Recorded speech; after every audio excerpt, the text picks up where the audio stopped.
Olá, meu povo, tudo bom? Meu nome é Rayane e nessa aula a gente vai conversar sobre a estrutura da tabela periódica. Só que antes da gente conversar sobre a tabela periódica, a gente precisa entender o que é um evento periódico. Vamos pensar o seguinte: uma pessoa que vende guarda-chuvas, ela não vende guarda-chuva todos os dias. Ela vai vender mais guarda-chuvas naqueles dias ou que está muito sol, né, em que as pessoas se incomodam um pouco com isso, ou em dias em que está chovendo. Então, esse evento nós podemos considerar como sendo um evento periódico, uma vez que ele se repete regularmente em função de um determinado evento. Outro exemplo que a gente pode ter do nosso dia a dia é a questão dos presentes. A gente não troca presente todos os dias, a gente troca presentes naquelas datas comemorativas. Por exemplo, Natal ou no aniversário, Dia dos Namorados, Dia das Mães, Dia dos Pais. Então, esses eventos são eventos que acontecem com uma certa regularidade em função de um determinado parâmetro. Nesse caso, o parâmetro são as datas comemorativas. Nós podemos observar aqui o gráfico de um evento periódico. Esse evento periódico, esse gráfico de evento periódico vai acontecer da seguinte forma, ó. Ele vai ser formado por um evento que ocorre, que é essa linha cheia. Já a linha pontilhada é o momento em que o evento não está acontecendo, é o período em que o evento não está acontecendo. Depois ele é seguido por um momento, um período em que o evento ocorre novamente e um período em que ele não ocorre. E assim sucessivamente. Já em eventos que não são periódicos, que não dependem de um certo parâmetro para ocorrer, eles ou vão apresentar linhas constantes de crescimento ou intercaladas com um momento de pausa, mas não de cessão. Não acontece uma quebra, uma pausa por completo. Não existe ali um intervalo em que isso não ocorra. Acontece um intervalo em que você tem uma estabilidade, por exemplo, nesse gráfico. Ou então, um evento em que a gente tem uma queda sempre contínua, sempre acontecendo, e não uma queda, um momento em que ela acontece e não acontece, acontece e não acontece. Isso não é um evento periódico. O evento periódico ele apresenta essa característica, um gráfico com essa característica. Então, vamos entender como os estudiosos chegaram na tabela periódica que nós temos hoje. Primeiro, nós tivemos as tríades de Dobenheimer. Dobenheimer, ele foi um dos primeiros cientistas a conseguir uma organização dos elementos com algum sentido. Lembrando que lá em 1829, eles não tinham à disposição deles todos os elementos que nós temos hoje. Então, o que Dobenheimer conseguiu observar? Ele observou que certos grupos de 3 elementos compartilhavam propriedades semelhantes. E ele organizou esses grupos de 3 elementos pela sua massa atômica e aí ele designou as tríades. O que ele observou também? Que a tríade, por exemplo, que continha o lítio, o sódio e o potássio, que o sódio ele tinha massa atômica próxima à média entre as massas do lítio e do potássio. Então ele pegava a massa do lítio, somava com a massa do potássio, dividia por 2 e chegava próximo à massa do sódio. A mesma coisa ele conseguiu observar, por exemplo, com cloro. A massa atômica do cloro mais a massa atômica do iodo dividido por 2 era próximo ao valor da massa atômica do bromo. Porém, essa ideia de Dobenheimer não foi muito bem aceita, não. A seguir, nós temos o parafuso telúrico de Champ-Courtois. Em 1862, o geólogo francês Alexandre Champ-Courtois dispôs os elementos químicos conhecidos em ordem crescente de suas massas atômicas, numa linha espiral em volta de um cilindro. Bom, essa disposição ficou conhecida como parafuso telúrico de Champ-Courtois, e o telúrico significa relativo à Terra. Ao redor do cilindro, então, foram feitas 16 divisões, como a gente pode ver aqui nessa figura, e os elementos com propriedades semelhantes apareciam sobre os outros em voltas consecutivas da espiral. Então, o que ele dizia? Que o lítio, como a gente pode ver aqui, ele vai ter propriedades semelhantes ao sódio. Por quê? Porque eles estão um sobre o outro na mesma coluna do parafuso telúrico que ele idealizou. Jean Courtois estava sugerindo que as propriedades dos elementos estavam relacionadas ao número que o elemento ocupava na sequência. Essas regularidades que ele encontrou não funcionavam para todos os elementos conhecidos naquela época, e a ideia então não recebeu muita atenção. A seguir, nós temos então as oitavas de Newlands. Em 1864, o inglês John Newlands, que era um amante da música, organizou os elementos em ordens crescentes de suas massas atômicas em linhas horizontais, contendo 7 elementos cada uma, como a gente pode ver aqui no exemplo. O oitavo elemento apresentava propriedades semelhantes às do primeiro, e assim por diante, numa relação periódica que lembra a periodicidade das notas musicais. Então, era como se o lítio, que é o primeiro elemento da segunda linha, porque o hidrogênio está aqui na primeira, né? Tivesse propriedades semelhantes à do sódio, depois o potássio semelhante aos dois anteriores e assim sucessivamente. Porém, o seu trabalho ele não foi muito bem aceito por ele ter relacionado os elementos à música. E por isso ele recebeu até um certo desprezo de outros químicos da época, que chegaram a perguntar a ele se ele já tinha tentado organizar os elementos químicos existentes até aquele momento em ordem alfabética, porque eles acharam aquilo tão esdrúxulo que eles simplesmente zombaram de Newlands naquele momento. Então, a sua ideia obviamente não foi aceita. Entretanto, o seu trabalho foi reconhecido cerca de 2 décadas depois por ter sido precursor das ideias de Mendeleev. Dmitri Mendeleev, ou Mendeleev, que algumas pessoas pronunciam seu sobrenome assim, foi um professor universitário da Rússia e ele estava escrevendo um livro de química. Para isso, ele registrou as propriedades de cada um dos elementos químicos conhecidos, na época 63, hoje a gente tem mais de 100, em fichas de papel, onde cada ficha continha as propriedades de um elemento. Ele organizou as fichas de acordo com a ordem crescente da massa dos átomos de cada elemento e notou que nessa sequência apareciam com certa regularidade elementos com propriedades semelhantes, de modo similar a que Newlands já tinha feito. E em 1869, Mendeleev pôde organizar os elementos em uma tabela, na qual aqueles com propriedades semelhantes apareciam numa mesma coluna. A grande sacada de Mendeleev foi perceber que alguns elementos poderiam estar faltando na tabela periódica. Na tabela, no caso, que na época não tinha esse nome ainda, mas ele conseguiu entender que alguns elementos ainda estavam para ser descobertos. Então, ele deixou espaços na tabela para que esses elementos fossem incluídos a posteriori.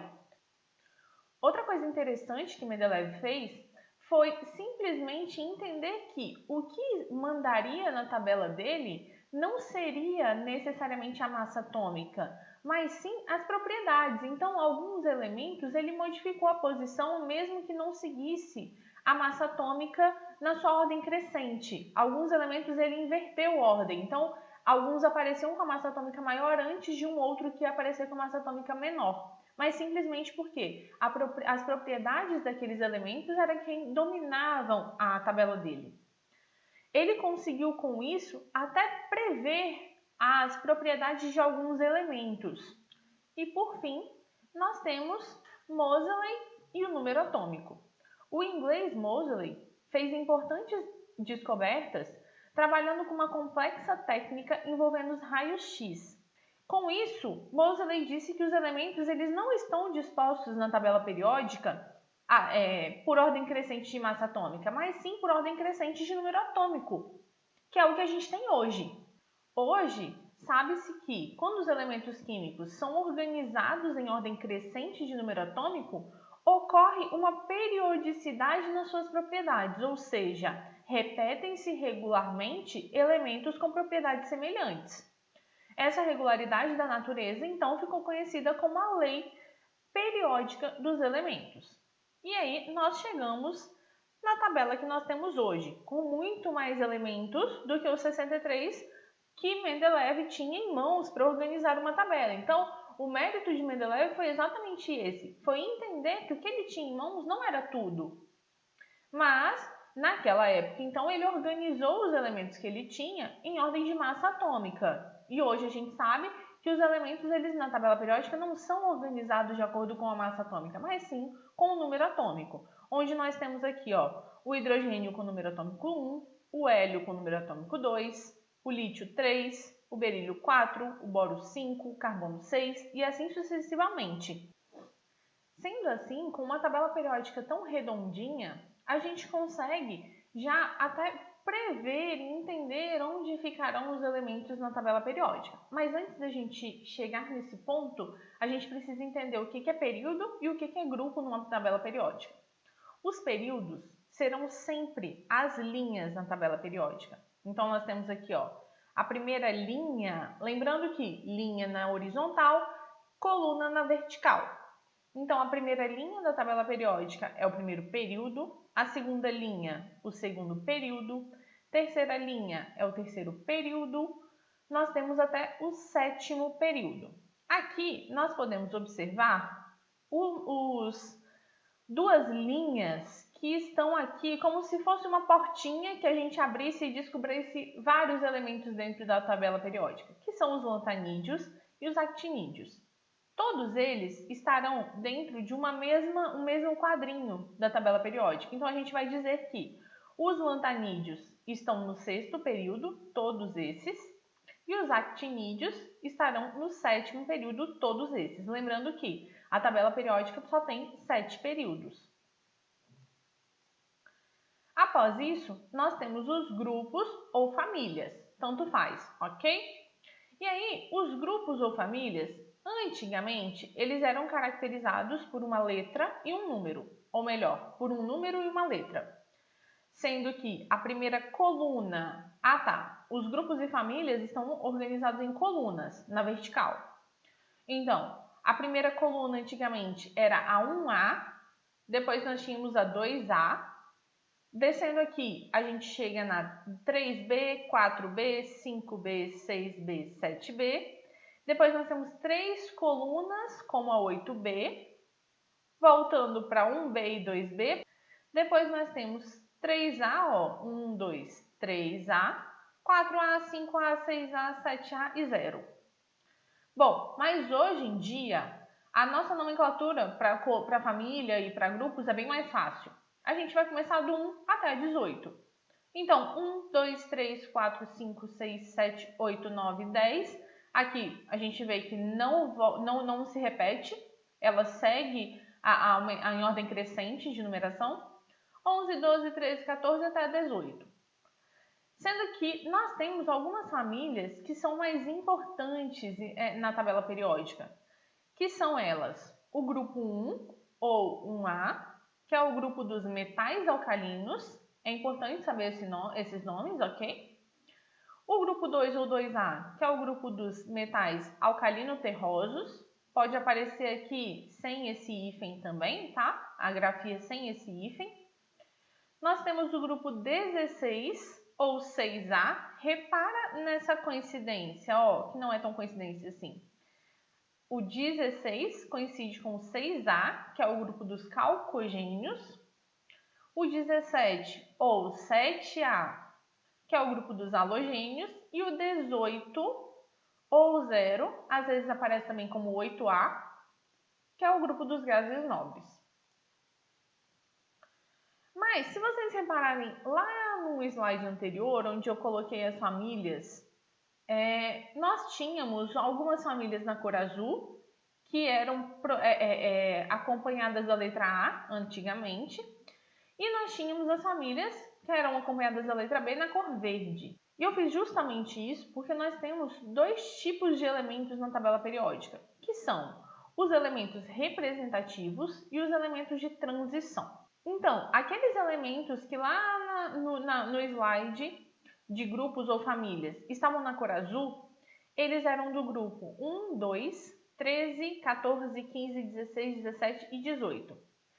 e eles apresentam um comportamento químico relativamente menos complexo que os outros e são frequentemente denominados de elementos representativos. São eles que a gente vai mais utilizar daqui para frente. E os outros grupos, de 3 a 12, que é aquela parte um pouco mais baixa da tabela periódica, que todas as famílias estavam em verde, são chamados de elementos de transição, sendo que os lantanídeos e os actinídeos, que são aqueles que estão dentro como se fosse uma portinha dentro da tabela periódica, eles são especificamente denominados de elementos de transição interna. Por quê? Eles não estão dentro de uma portinha? Então, eles são os elementos de transição interna. Entendido isso, a gente já pode partir para a configuração eletrônica e a tabela periódica. A gente vai relacionar a configuração eletrônica com a nossa tabela periódica. Começando pelo seguinte: todos os elementos que tiverem configuração eletrônica em que o subnível de maior energia, ou seja, aqueles em que nós distribuímos os elétrons por último, na ordem energética, se eles terminarem em S, no subnível S, eles serão elementos que estarão nessas duas famílias da tabela periódica, família 1A ou família 2A. Se essa distribuição... aqui nós temos o hélio também terminando em S, ok? Se nós tivermos elementos em que a distribuição eletrônica terminar em P, quer dizer que eles estão nesta parte da tabela periódica.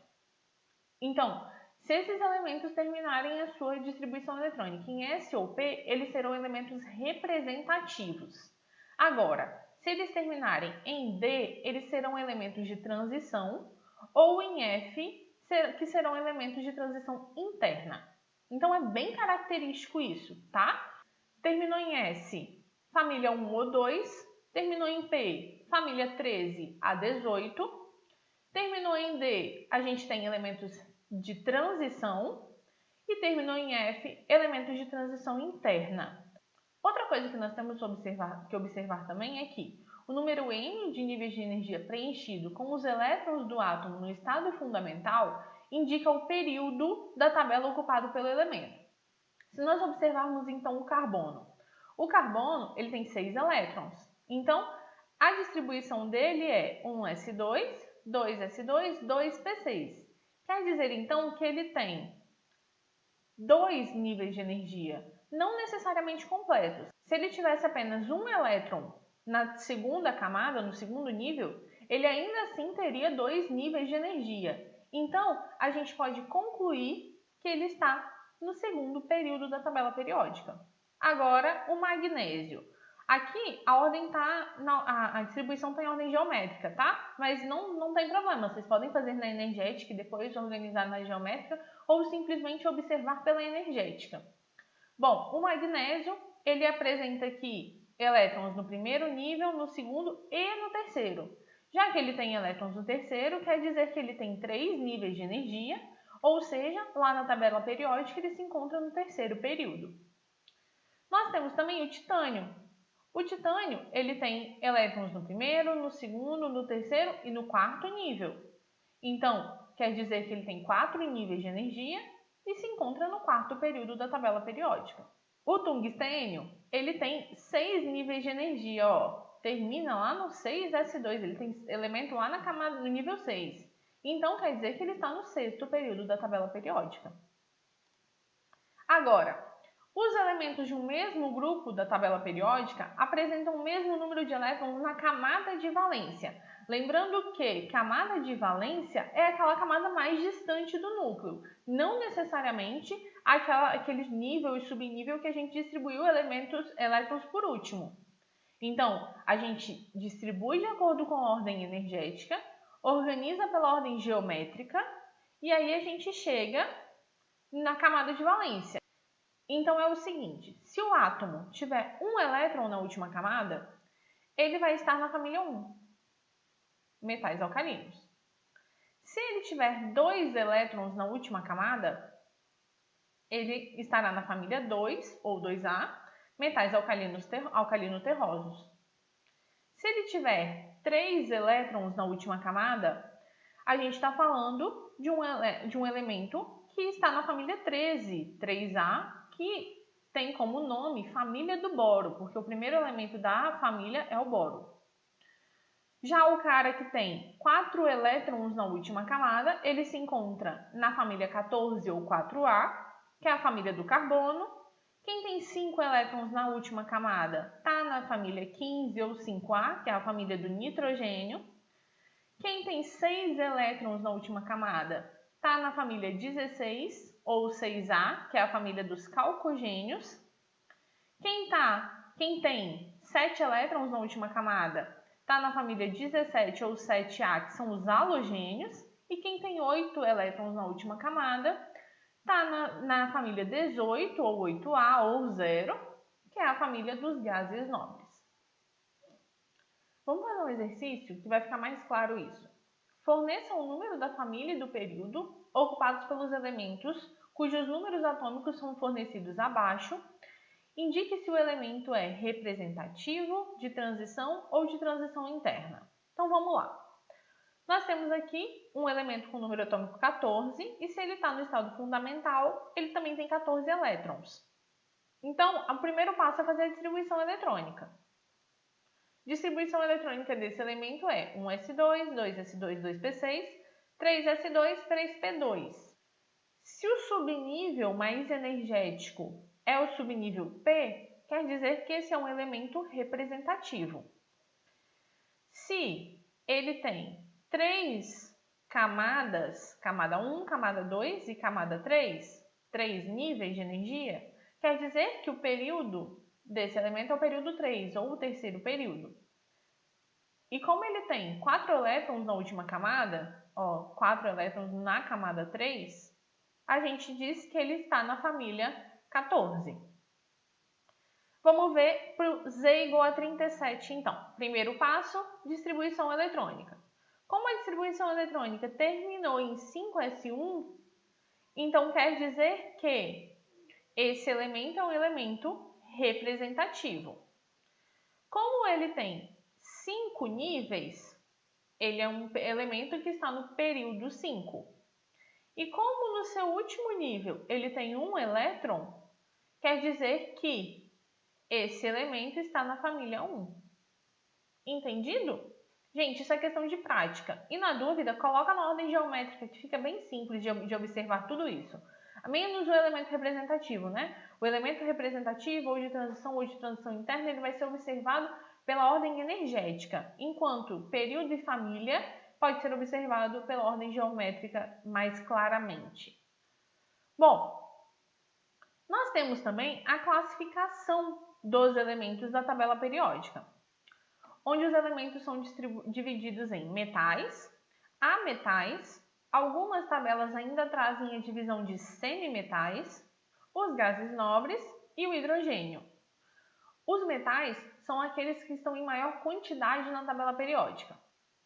Eles têm a tendência a formar cátions, ou seja, a doar elétrons, e eles apresentam características físicas próprias deles, ou seja, eles são bons condutores de calor e de eletricidade, possuem brilho metálico característico e são sólidos a 25 graus Celsius e 1 atm, com exceção do mercúrio, que é líquido nessas condições.